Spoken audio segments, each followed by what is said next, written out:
gece düşür, sessizlik danışır. Kalbimde sensizliğin sesi var. Seni ilk defa gördüğüm an, gözlerinde içtim karanlıktan umut. Bir bakışınla değişti dünya, sanki zaman dayandı durdu bir an.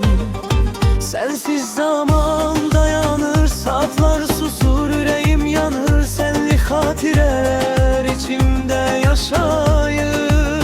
Sensiz bu dünya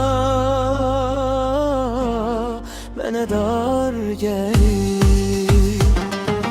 Sözlerimiz yarım kaldı, gözyaşlarım sessiz aktı. Sen gittin, ben kaldım tek, gönlüm seni her an aktardı. Sensiz zaman dayanır, saatler susur, yüreğim yanır. Senli hatireler içimde yaşayır. Sensiz bu dünya bana dar gelir.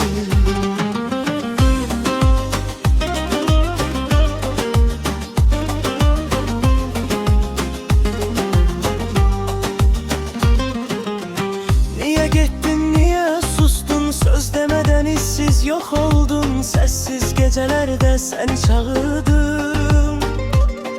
Adını ulduzlara pıçıldadım.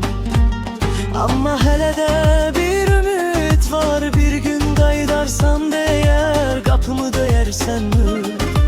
Bağışla değersen ve ben seni yine severem.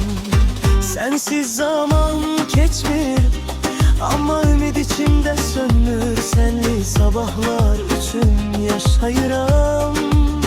Kalbimde sevgi hele de döyünür.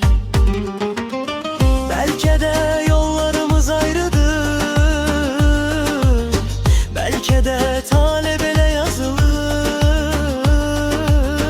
Ama bil ki her ne olursa olsun, sen benim içimde ebedi kalırsın. Sensiz zaman dayanır ama sevgim sonsuz yaşanır. Senli hatireler içimde bir alov.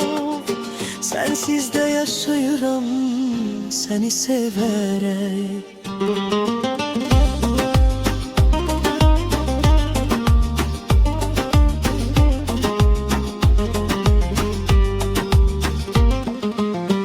Gece bitti, seher açıldı. Sen hele de kalbimde sen.